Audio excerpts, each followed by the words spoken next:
Amis de la mer et ennemis des extraterrestres, bienvenue à tous et à toutes sur Gaming Highway. Nous sommes de retour pour cette 22e vidéo, c'est Hatchery, la nursery si vous préférez.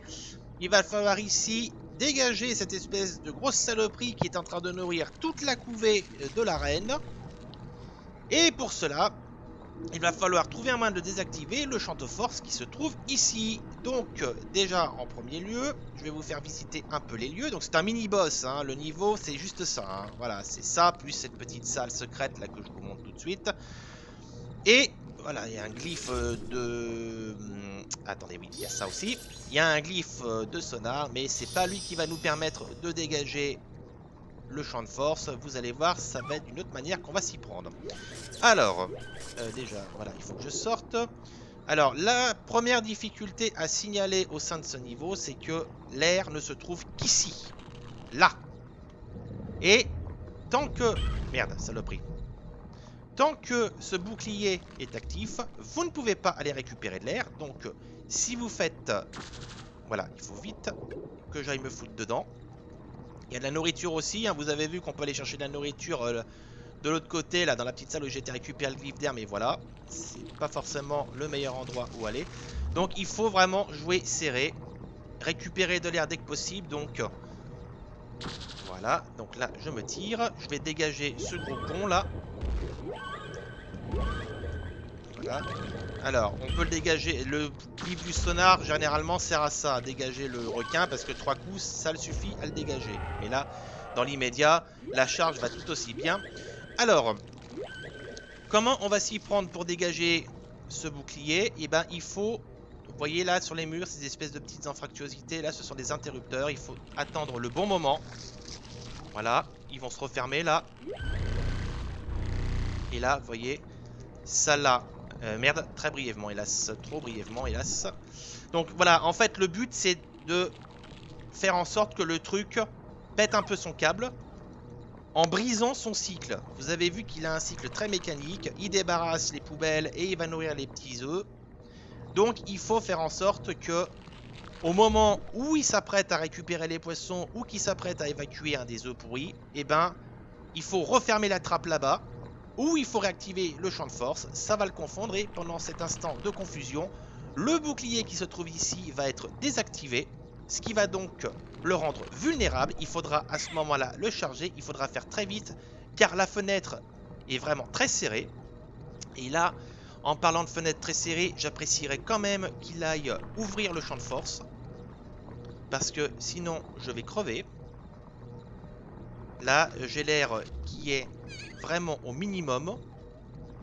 Et c'est pas la joie. Allez, s'il te plaît. Merci. Ouf. Bon, là, je suis obligé un peu d'attendre. C'est pas trop... J'ai pas trop le choix parce que le champ de force a la sale manie... Merde, c'était pas le bon, je crois.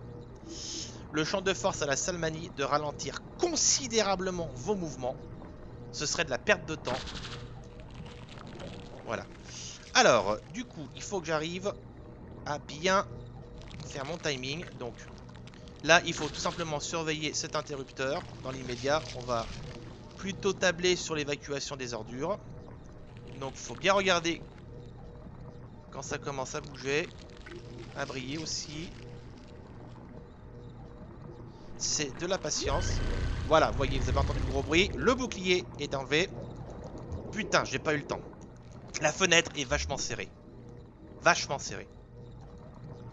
Donc il s'agit de pas se rater. Vous avez le droit vraiment qu'à un essai, quoi. Je pense que là, il va encore débarrasser les ordures.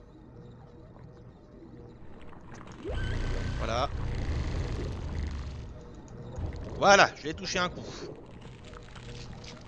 Là, ce que je vais faire, c'est quand même aussi aller récupérer un peu d'air. Donc là, vous n'hésitez pas à vous alterner entre les attaques et la récupération d'air. Surtout qu'en plus, la petite chose à savoir, c'est que chaque fois que vous le touchez, vous voyez, voilà, ces mouvements vont devenir saccadés. Donc il ne s'agit pas de perdre de temps. Pas prendre de risques. Voilà. Le bras aussi, je me semble, il change un peu de couleur. Voilà, il continue un peu à évacuer les ordures. Il a pondu un autre œuf, donc il va sans doute dégager. Il va sans doute aller placer l'œuf là-bas et ensuite il va ouvrir, je l'espère, le portail à poissons. Donc voilà, à chaque fois véritablement, hein, reprendre de l'air, c'est essentiel. Voilà. Là, je me suis foutu dans un petit truc, là, à la con. Voilà, je me dégage. Je vais me poser près de l'interrupteur des poubelles. J'appelle ça les poubelles, hein, mais bon, voilà. J'aurais pu le faire sur le truc là-bas, mais je préfère plutôt tabler ici, parce que généralement... Ah, il va aller beaucoup les nourrir, là. En fait, je me rends compte. Je vais plutôt, en fait, l'observer de loin. Voilà, là, ça l'a encore confondu. Est-ce que je vais avoir le temps de taper? Non, hélas. Il faudrait vraiment que là, il se décide. Ouais, là, il retourne là-bas. Voilà.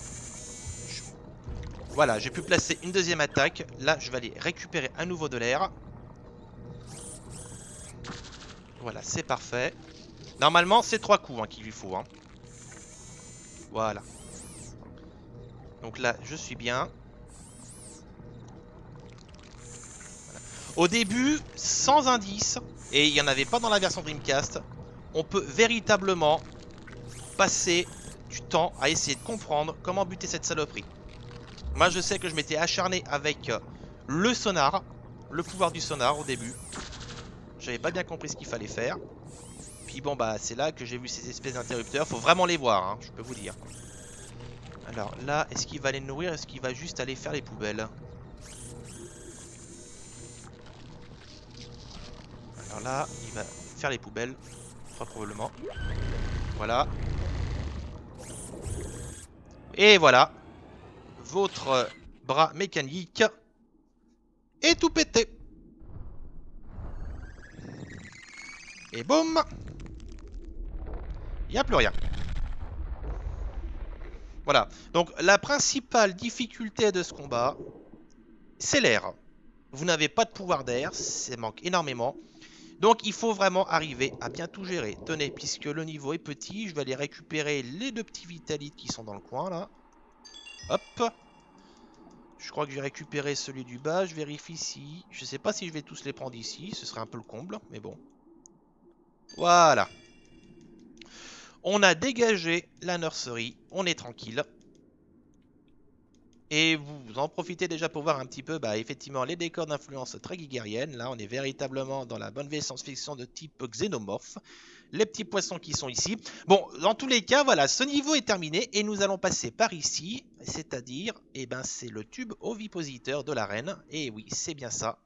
Il s'agit de l'espèce de truc qui lui permet de pondre des œufs. C'est un orifice qu'on trouve dans le monde des insectes, hein, les ovipositeurs. Et là, nous allons nous retrouver dans son corps. Voilà, vous voyez. L'ambiance s'assombrit.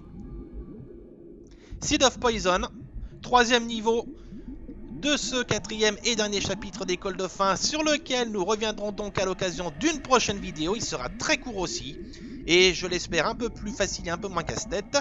Allez, à bientôt à tous et à toutes, ce Gaming Away, salut, salut!